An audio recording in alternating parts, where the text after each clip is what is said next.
Hi, this is Martin Fowler, and you're listening to the Agile Uprising.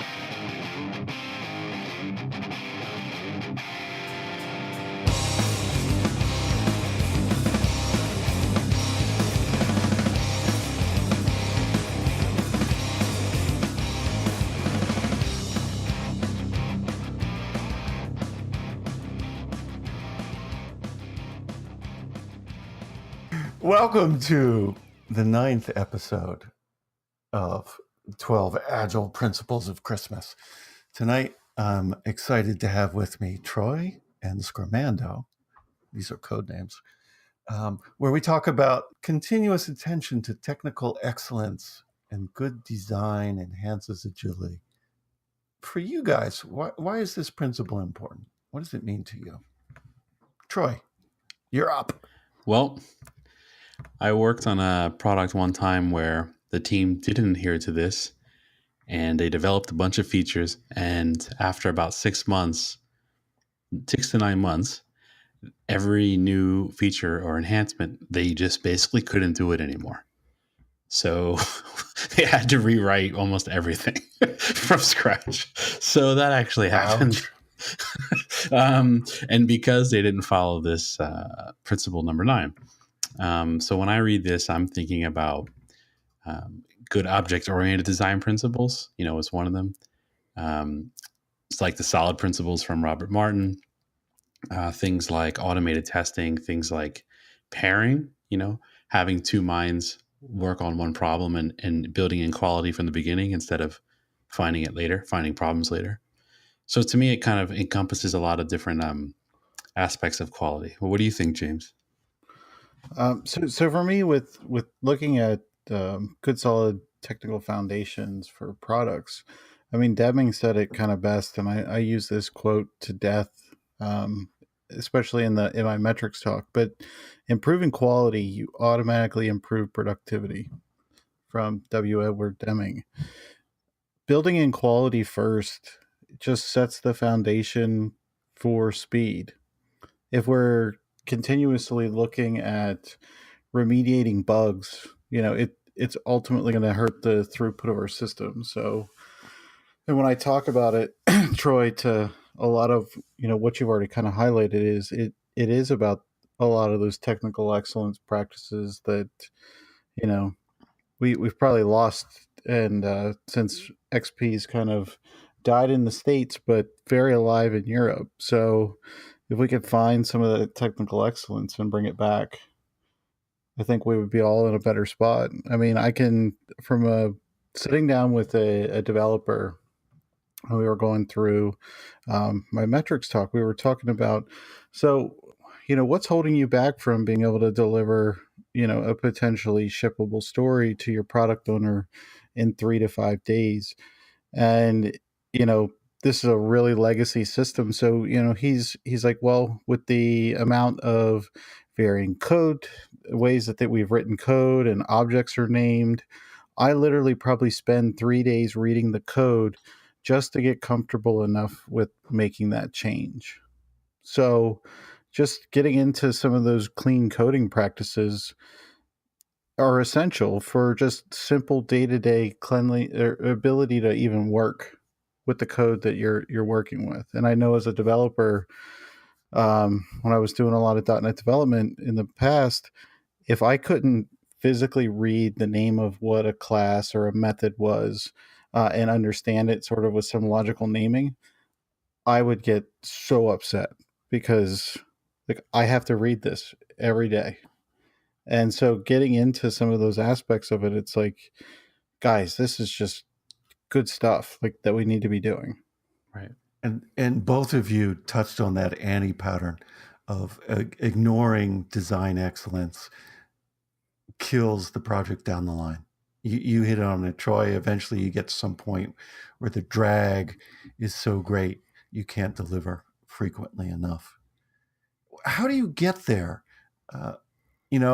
The Christmas equivalent is 9 ladies dancing on this, and it reminds me of ballet and how people go through the equivalent of apprenticeship at a young age to journeyman and master. So what does this mean as coaches, as team members? How do you develop this craftsmanship? Well, I can start off by saying one of the questions you said was, how do you get there? And I actually thought you meant, how do you get to a point where it's difficult to change things? I kind of heard the question wrong. So actually, I'd like to talk about that for like 1 second. So Yeah, go for it. in this particular example, the business was so focused on timelines and just getting things to meet a timeline and out the door. And the team really was just doing what they thought their job was to meet timelines and deliver features. And because of that, they really weren't taking the time to, do things using obviously good object-oriented principles, and they weren't pairing, and it was, the testing was very minimal, and everyone was happy because they were getting things, quote unquote, done. And everyone was not so happy later on when they couldn't change anything. And every time they changed anything, everything broke for the most part. So that's an example of how do you get there? Well, not focusing on it and focusing on other things. That's kind of one way of how do you get there. As far as how do you get to a point where you are paying good attention to good design and learning how to do it, I would say pairing with people and the team, or even on other teams, if you're doing some kind of dynamic reteaming where they have a certain level of craftsmanship and a certain level of skill that you can learn from. So I can give you an example. So there was a team I was working with where one person was an Android developer, and this person was really struggling. And I'm not going to go into all the details, but let's just say they were struggling. Okay. And I had someone else in the organization that was on a different team that was a back-end Java developer that never worked on Android before. And this was an Android product that the teams were working on. So it was my idea to kind of do some dynamic reteaming and bring this back-end Java developer who was very skilled at good coding principles, right? Clean code. So I said, hey, why don't you come to this team? I got the approval from the business and for the money for it. And so that person joined the team. And what they did was that backend Java developer paired with the Android developer on Android features, okay, for 6 months straight. And that's basically all they did. They just worked on those two things together. And by the end of that 6 months, the Android developer went from really, really struggling to, in my opinion, being the best Android developer they had. And the Java developer became a pretty good Android developer as well. So he was able to really kind of start leading that project. So pretty much you got two developers from pairing people up with different skill sets and different levels of ability when it comes to that good design. And one person learns how to be a good developer, the other person learns a new skill. And now you've really increased what your company, your teams and your company is able to do. So to me, that's an example of one way. How do you get there? What do you think, James? What a great story. Both of those team members learning new tools, learning how to keep those tools sharp. How do you increase overall competence of the team, the skill set over time, and still deliver value? Increasing the team skill set and retaining the ability to deliver value. I mean, there's a tricky balance to that, and some of that is allowing space. So when you start looking at the utilization mindset that most organizations have, especially early on in their agile adoption, they want everybody utilized, to 100%. How do we get that 8-hour day out of our every resource? That's the moniker. I literally heard that in a retrospective last week. And you have to step back and go, man, 100%. It's not realistic for the level of commitment that you need to evolve your organization. There has to be that ability for slack time. So finding ways to plan accordingly and allow slack time for people to learn and create an environment where they can pair especially when it's not a mandated thing. So a couple things that we've done, a lot of the things that I teach teams and organizations, when we look at planning, we like to get them looking at a quarterly rolling plan. You're planning for a quarter, so we like to plan for 12 weeks. So the first 3 weeks we know a lot about, the next 3 weeks we're probably going to change. And then there's that week at the end of that.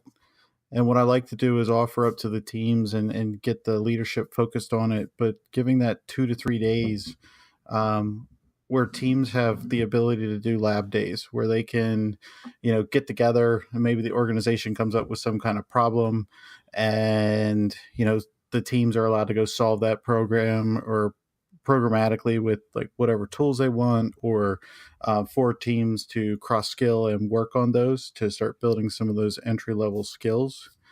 But a lot of it, so like there's an opportunity for learning, there's an opportunity for cross platforming that's built into the system. I mean, pairing ideally is pairing and mobbing are probably some of the two best ways to kind of learn those skills. I know as a developer coming out of I didn't go into a development background. Like coming out of school, I started running printing presses in West Virginia instead of, getting into my development degree or using my degree that I earned. So when I had stepped into programming, I was very new and junior and novice. I spent a lot of time working with senior to mid-level developers and watching them code and asking them why they pattern things that way. And then at home, I would go through basically practice. Like we talk about in martial arts, we talk about the katas and series of moves. I think that a lot of this repetitive kind of ways of solving problems or structuring code or habits. So being able to learn from somebody that's more experienced and their patterns and motions and movements through code generally is those baby steps. So you have to, in order to do that, it becomes about repetitiveness. It becomes about, and continue to get that muscle memory. It comes about providing people with that time, that slack in the system, either during sprints or creating space after sprints to create, basically a buffer, a learning buffer. Because if you're continuously hammering the sprint after sprint after sprint, you're not creating an area where they can learn and grow. And I think that applies at any level, apprentice, journeyman, or master. So here's a toss-up question. When we reteam or someone new joins the team, what have you found to be good onboarding that ensures that these new members to the team understand and are able to apply this principle that continuous attention to technical excellence enhances our agility? What have worked? Colleen Johnson put a post out on the Uprising discourse channel early on about basically it was an exercise doing a skills radar, if you will. So we have a new product. We want to understand where you're at in the continuum of your development journey. So with every team now that we've stood up, I like to do this skills radar for here's the product, here's all the skills that we need to suit this product. You're a new developer coming in. We want you to look at the skills radar. It's very open to everybody. And it's like, here are all the people on the team with skills, and this is where they're at in their journey with this language, with this tool set. Where do you fit into this mesh with your skill sets? And then look where we have overlaps. And then, start to do some networking between those people to start finding who they could potentially be somebody they could pair up with that may be higher skilled in Java than they are, or like they potentially have skills that are something that person has interest in, and they can start talking about that and striking up a conversation. So it helps them and helps the team realize, all right, we have a new person. Here's where their skill sets lie. I can then also, as a team member, practice some techniques around inviting them in. It's something that I can then share some shared nerdiness with. Like, we're both familiar with SQL. This is something that we can talk about and talk shop. And, you may not be as proficient as I am, or you may be higher proficient. And it's just been a kind of a good way to onboard people. And then I like to keep a list of smells. So Unpack that where one are for us, things in the James. code? So the list of smells. So like every company builds up certain amount of technical debt through the project madness. So where are those smells in the code base that if I'm bringing in a new Java developer, where are some big areas of code that I'm going to necessarily want to be like, look, here's some really bad stuff you're going to come in running in here. So if you pull a task that's going to touch maybe this class or method, grab one of the other guys, because we know that this is a bad zone. This is like the toxic waste field that you're going to be wading through. And so instead of you spending, like, it just provides it's like that life vest. to Welcome help. to the team. Here's the radioactive swamp. I love it. But you tie a rope around their waist so you can pull them back. Exactly. It's like, oh shoot, you just pulled the radioactive swamp card. So yeah, good luck with that. No, we need to help you. Yeah, that's great. So James, you talked a little bit about personal repetition to build muscle skills. I'm curious, maybe I'll toss this over to you, Troy. Where does automation of repetitive work fit into your view of technical excellence and enhancing agility? Are you talking about like test automation? Any repetitive job. Okay. Okay. How does that fit into it? So yeah, test automation's a big one. Mm-hmm. Deployment, continuous integration, software release notes, take your pick. Sure. Things that are done over and over again. Where does that fit into the technical excellence spectrum? Well, as you're coaching, if we want to, to me, the biggest one to start with is continuous integration. I've seen that teams that haven't used continuous integration, and then when they start using it and they start getting good at kind of stopping the line and fixing the problems as soon as they see them. I'm talking about like exponential quality increase, just in my opinion. I don't have like numbers to back up the word exponential, but I would say it's greatly increased, one, the quality and amount of work they're even able to finish, even productivity goes up as well. So quality and productivity. So just by automating that integration is, that's like the first step, in my opinion. I kind of personally, I feel it's a prerequisite to a good Agile team is having that continuous integration. Quick feedback cycles. Yeah. So that's something. And I actually wanted to jump back real quick, if you don't mind, and talk about utilization for a second. So if you're not familiar with Tom Wrightson's effective capacity utilization, maybe we could put a link to it in the show notes. Maybe I can put a link to a chart where it's basically showing, that chart shows that the queue sizes go up as utilization goes up. So it's something to think about, where once you get over about 70% or so of utilization, it starts to pretty much go up like a straight line of the queue size. So it's something to think about when it comes to sprint planning, or if you're not using scrums, any kind of, are we just going to keep people busy, or are we going to give them that slack? And James, you talked about, different ways of having slack on a team. One way is, in my experience, something I coach is Slack. Like, there's an XP practice called Slack, which is basically once a sprint or once an iteration in XP, they have the iterations, that what you would do is each team member would assign themselves one task. And that task could be, it's time boxed, but it could be something like, we're going to use this time and I'm going to refactor something that I feel like needs to be refactored in the system, right? Or it could be, I'm going to use this time to learn about something new. And then when I learn about it at the retro, I'm going to show people what I learned and maybe open that up for other people to pair with me to learn more about it, stuff like that, right? So that's kind of one. For scaling, I know SAFe is the big, hot topic in a lot of Agile areas. So SAFe does have an innovation and planning kind of sprint that's dedicated for a lot of this stuff. And I actually think that's a pretty cool thing about SAFe, is that time, setting aside a special time for doing a lot of this stuff, So that's that. I wanted to give you a shout out, Andy, actually, because we were talking a little bit before this podcast about something that I do in my coaching that I'm a big believer in, and it goes hand in hand with, James, what you were saying. I think it's just another way to facilitate it. So maybe, Andy, if you want to link your blog post, but I can explain it and then you can jump in if you want.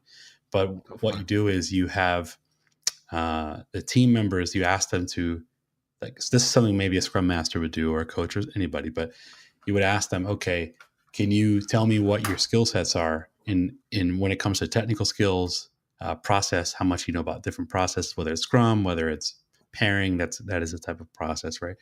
Mobbing, and like soft skills. And you kind of get a collection of all the different skills and the different skill levels as well. So are you a journeyman, or are you an apprentice, or are you a master?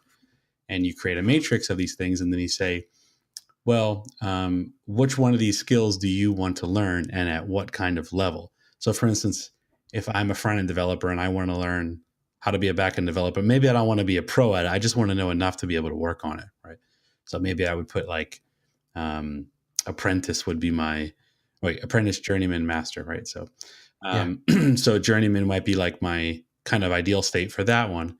And you kind of label now or future. And so it's kind of hard for me to explain without seeing a visual of it. So we can definitely link that. But then what I do is I say, okay, for the next 6 months, what do you guys feel as a team that you need to prioritize to become a high performing team? And whether that's related to the project, whether that's related to ongoing, if you know this team's going to stay together for a long time, you just know you need these skills to improve. And you let them prioritize it and them self-empower it. And then if there's skills that are lacking on the team, somebody like a scrum master or somebody can go take that to management and say, okay, maybe we need to get some more officials training, which we need a budget for, or something like that, So coming up with so powerful. Go ahead, Andy. I think that's so powerful. We talk about self-organizing, self-managing, and I want to add in self-learning teams. Right. It's really the best way to develop that bench strength, that ability to respond quickly to whatever shows up. Well, we're coming up on time. So one of the things we like to do is close out is, okay, guys, if we're going to redo the carol, on the 9th day of Christmas, my true love gave to me. God, it's a good thing I'm coaching because I can't sing. On the 9th day of Agile, my coach gave to me. James, over to you. 9 patterns for technical health for our teams. Maybe. Such total commitment to that one. Troy, what do you got? 9 episodes of Uncle Bob's Clean Coder videos. Oh, yes. Oh, snap. That's what I would give. That's what I would want. On the 9th day. And there's at least 9. Yes. There's at least 9. There's more, but we're going to go with 9 because that's the carol. On the 9th day of your mission. Give us the show notes, man. 9, all 9 of them. All right, show notes. I'm going to recommend the 9. Okay. Yeah, it's a little heavy homework on you. So for me, I'll round this out and then we'll close this out. On the 9th day of Agile, my Scrum Master gave to me 9 story points of slack time. Nice. Okay. So he can go watch 9 videos by Uncle Bob.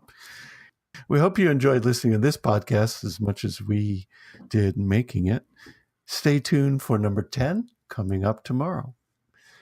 Until then, this is the Agile Uprising, wishing you happy Agile days. On the 9th day of Christmas, my true love gave to me 9 ladies dancing, 8 men to milking, 7 swans to swimming, 6 geese getting it on, 5 golden rings, 4 calling buds, 3 French hens, 2 turtle doves, and a partridge in a pear tree.